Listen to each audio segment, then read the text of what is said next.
Hello everyone. This is homework 29, our last homework before unit test number 5, and it's basically solving word problems involving quadratic equations. And one thing to note is that when we are faced with these word problems that involve quadratic equations, we know that quadratic equations often end up with two solutions. And in practical situations, one of those solutions may not be meaningful. And so we refer to those as being extraneous. So we have a few word problems to look through. The first one is just simply that the area of a square is 256 square inches. Find the length of its sides. So you may consider a sketch of a square, and the lengths of the sides, let's call x, so x by x, top side x, left side x as well. The area inside is 256.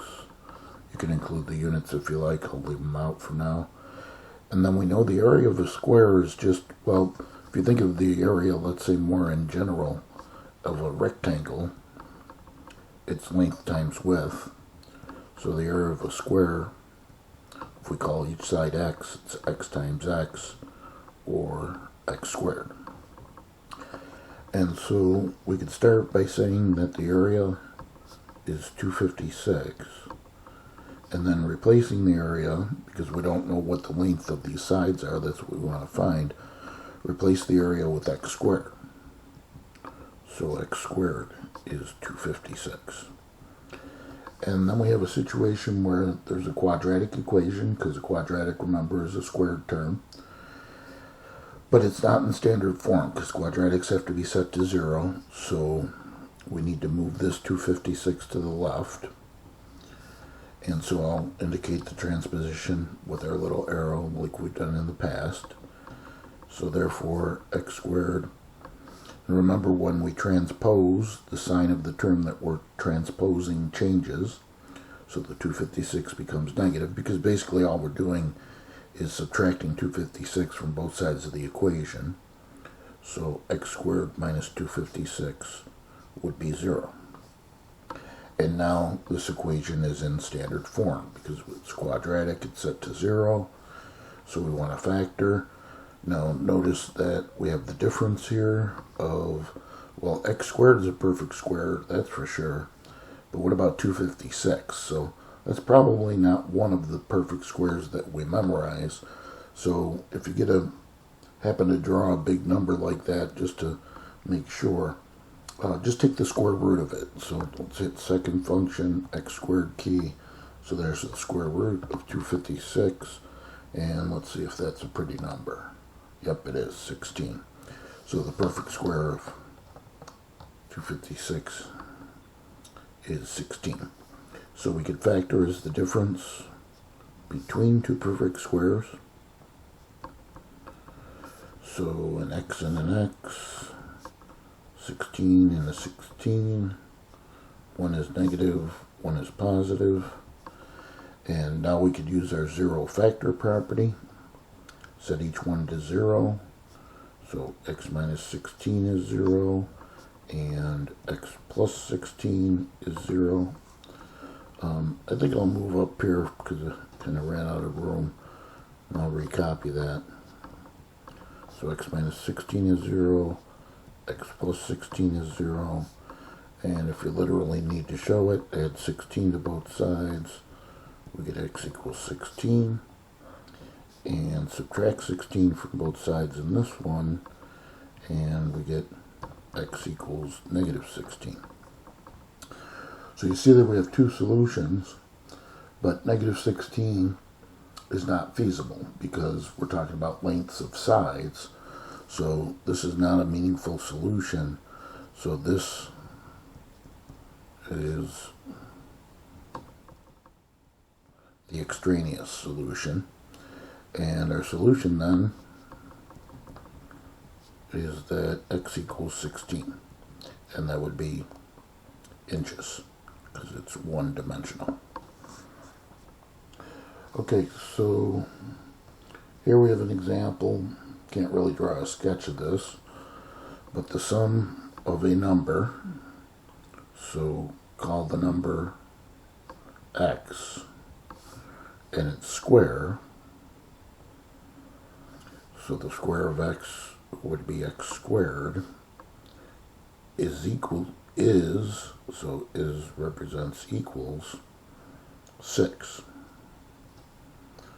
So being that it's the sum, this would be addition between the x and the x squared. So we could write the statement that x plus x squared is equal to 6. So there's the number plus its square, so the sum of a number and its square is equal to 6. Now, we can recognize this as being quadratic because of the squared term, and I think I want to take a step and rewrite this. Instead of x plus x squared, let's write x squared plus x equals 6, because of course we're used to seeing the squared term first. But then remember, we have to have standard form for a quadratic, so set to 0. So we're going to move the 6 to the left-hand side, and so we get x squared plus x minus 6 is equal to 0. Excuse me. So now we have standard form, and it's a quadratic trinomial. So our standard procedure for factoring, fortunately the leading coefficient's 1, so just an x and an x. And I like trial and error, you know that by now, but you could use the factor method, using both in combination. First, let me think of the signs. This is negative, constant term, so these are opposite signs, so a negative and a positive.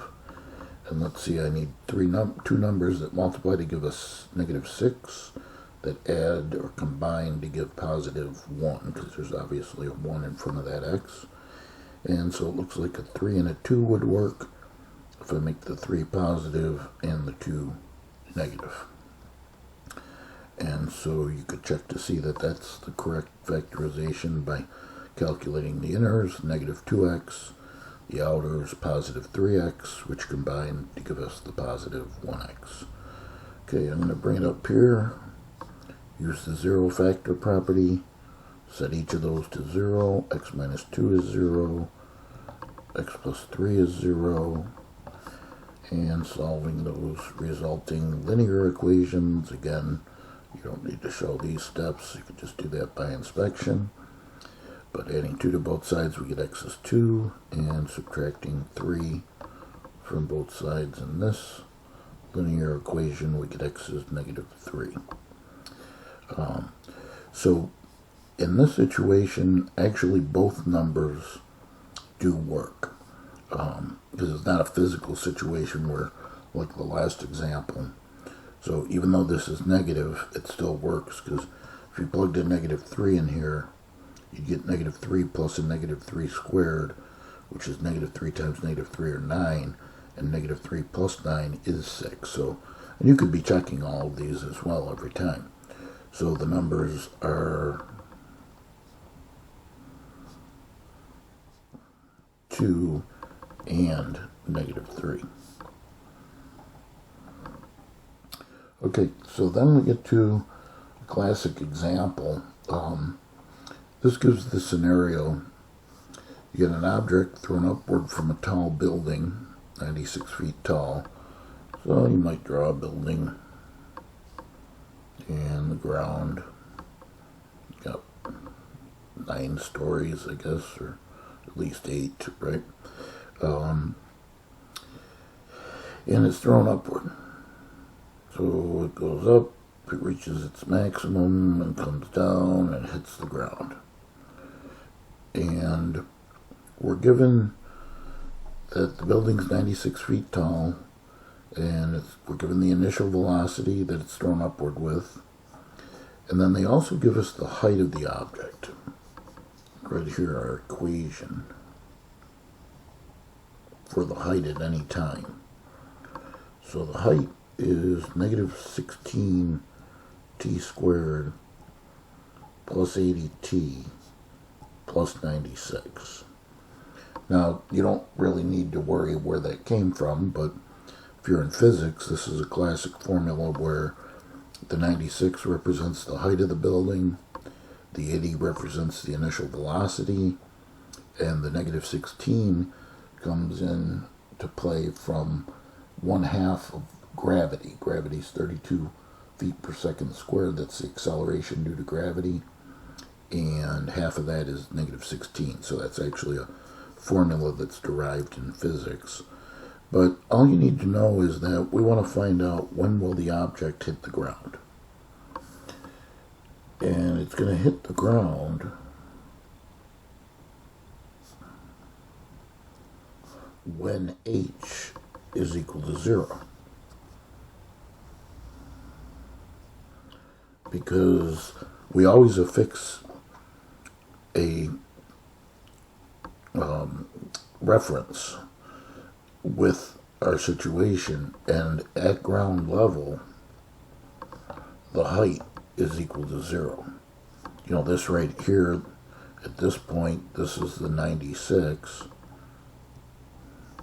And so at that point, before we shoot the ball in the air, the object, the height is 96. And that's at t equaling 0. And you can tell that because if you plug a 0 in here for t, you get the height is 96. So everything works out. But what we're finding is the time it takes to hit the ground. So we let 0 equal h.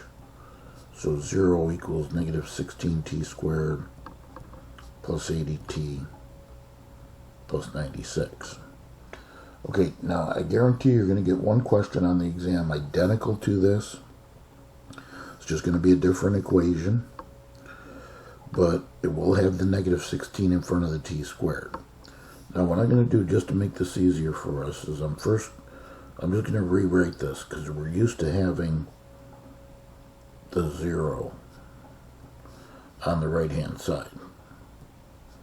So I'm going to set it up that way. So I basically just recopied the negative 16t squared plus 80t plus 96 and set it to 0, so the 0's on the right. Now it's a quadratic in standard form. But the leading coefficient is negative 16, which is kind of an ugly number. So the first thing we could do is factor out the greatest common factor. And the greatest common factor is actually 16, and we'll factor the negative as well. So if we factor a negative 16 from this quadratic expression, we're left with, remember we're reversing the distributive property when factoring the greatest common factor. So we say negative 16 times what gives negative 16t squared. That would just be a t squared. Negative 16 times what gives 80. Well, that would be a negative. And if you have to, just divide the 80 by 16. 80 divided by 16 is 5. And so minus 5, and then we need the t. And then this would be a negative as well. And if you have to on the calculator, divide 96 by 16, and you're going to get 6. Right, now because this is an equation, what we can actually set equal to 0, what we could actually do is divide out the negative 16. So that we just get t squared minus 5t minus 6 is equal to 0. See, and we're allowed to do that because negative 16 divided by negative 16 is 1, and 0 divided by negative 16 is still 0. And so now this is a quadratic. That's factorable. And the first term of each is going to be t. And then it looks like we're going to have opposite signs, a negative and a positive. And we're looking for factors of negative 6 that combine to give negative 5. And that would be a negative 6 and a positive 1. And you could check that by calculating the inner product of negative 6t, the outer product of positive 1t, which combines to give the negative 5t. So then we set each factor to 0, so t minus 6 is 0, and t plus 1 is 0. Adding 6 to both sides, we get t is 6, and subtracting 1 from both sides, we get t is negative 1. Now, we're talking about time, and it's this physical situation, and certainly a negative time does not make sense. So that's the extraneous solution. And so our solution is t equals 6, and maybe off to the side we'll say that t equals 6, and then we're talking about seconds, right? Because the units, as you can see by the velocity, were feet per second. So 6 seconds. Alright, so 2 more examples to finish this up. These are a little bit trickier. I probably won't test you on them, but they will be in the homework. We've got 2 consecutive room numbers. So let's do the let statement. Let x equal the first room, and then if they're consecutive, x plus 1 would be the second room. And we're told that the product of these 2 consecutive room numbers is, so equals 156. So we're just simply saying that the product of x times the binomial quantity x plus 1 is 156. Okay, so now we have to solve that. Now, it is quadratic, and this looks factored, but it's not equal to 0. So we saw a situation like this before, where what we're going to have to do is some algebra to obtain standard form. This x here will first need to be distributed to the x and to the 1. So x times x is x squared, plus 1 times x, or x times 1 is 1x, or just x, and then it's equal to the 156. And then we need standard form, so it's quadratic. We see the squared term now. Everything to one side set to 0. I'll use my little transposition arrow. So this becomes x squared plus x minus 156 equaling 0. Make sure you write the equal 0 there. And then hopefully this is factorable. And looks a little bit more challenging because 156 is a pretty large number. But we know it's x and x, and we know that the signs are opposite. One's negative and one's positive because of the fact that the constant term is negative, so it'd have to be opposite signs. And we also know because the coefficient of the linear term is a positive, it's understood to be a positive 1, of course. We know that the larger of the 2 factors must go with the positive number. But now we have to think of the 2 factors. So this might be a case for listing the factors of negative 156. Now there's a ton of them. And it's kind of silly to use the 1 in the 156, or the 2 in the 156, or even the 3 and whatever's left over, if that works. So we have to kind of go down the middle and think of a number that, think of two numbers that are kind of close together that give us 156. And if you exhaust all the possibilities, like on your calculator, you go 1 and negative 156, oh, let me do it this way. I'm only going to list one of them being negative, the smaller one. Remember we said that just a moment ago. So negative 1 and 156, I won't bother with the other one. Negative 2 and 78. 3 actually does divide. You might need a calculator, right? 156 divided by 3. 52. Let's see, 156 divided by 4. 39. So negative 4 and 39. But you see that adding these, you have to get positive 1. You're still pretty far off. Now 5 doesn't go into 156. Does 156 divide by 6?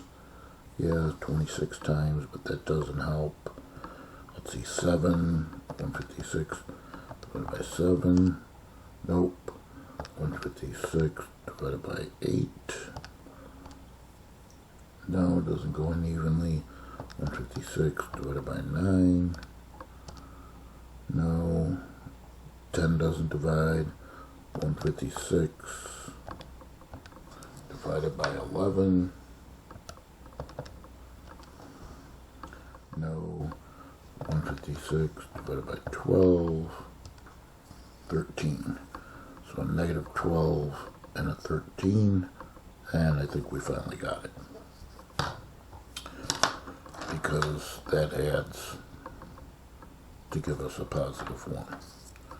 So a negative 12 and a positive 13. Set each factor to 0. So x minus 12 is 0. And x plus 13 is 0. Adding 12 to both sides. Again, you don't need to show all this. X is 12. Subtracting 13 from both sides. X is negative 13. Certainly doesn't make sense to have a room number that's a negative. So we'll say that's the extraneous one. And so x equals 12 is the solution. So the first room is x, which is 12. And the second room is x plus 1, 12 plus 1, or 13. Okay, so finally, that last question here, area of a parallelogram is 32 square miles. Base is x plus 7, height is x minus 7, find the base and the height. So in my math lab they give you a picture of this. There's a parallelogram. Here's the perpendicular distance where the height is given to be x minus 7 is the height. And the base here is x plus 7. But now for the area of a parallelogram, it's equal to base times height. So for our situation, base x plus 7 times the height x minus 7. And we're told that the area is 32 square miles. So kind of similar to the square question that we went over earlier in this lesson. We could say that the area is 32. But now the area is replaced by this product of two binomials, x plus 7 and x minus 7. And that has to equal 32. So this is one of the more cumbersome equations that we came across. You know, it's tempting to set each of these equal to 32, but you can't, because remember, it's called the zero factor property. That's why we always have to set this side to 0. So what we have to actually do is expand this binomial times the binomial You might recognize it as the difference between two perfect squares, but if I just FOIL it out, not knowing that, we get x squared for the first, minus 7x for the outer, plus 7x for the inner, and minus 49 for the last, and that has to equal 32. And then we could notice that the inners and the outers cancel, so the negative 7x and the positive 7x zero each other out, and we're left with x squared minus 49 is 32. But again, we have to set it to 0 to get standard form. So here's where you might want to show the subtraction, because you can line up the like terms, the constants, and we get x squared minus 81 is 0. And now that should be easily recognizable as the difference between two perfect squares. So remember, when we're missing the linear term and there's just two terms, a squared term and a constant, check for a difference, and typically it's going to fit the difference between two perfect squares. So we factor accordingly. Okay, we'll need an x and an x, and the perfect square of 81 is 9, so 9 and 9, 1 negative, 1 positive. You can verify that if you like. Zero factor properties, set each one to 0.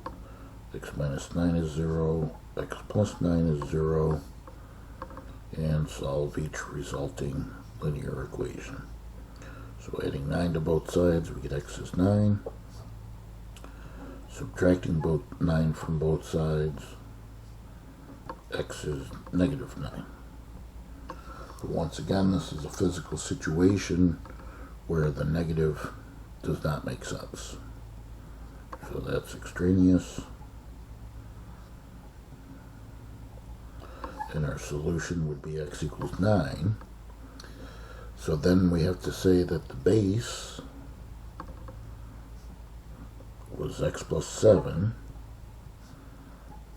So 9 plus 7 or 16, because it asked us to find the base and the height. And here's our formulas for the base and height in terms of x. And then the height was x minus 7. X is 9, so 9 minus 7 is 2. And let's check the units. We're talking about square miles for the area, but length, base, and height are just linear and one-dimensional. So the area was square miles, but these would just be in terms of miles. So 16 miles and 2 miles for base and height, respectively. Alright, so that's the end of material for unit test number 5.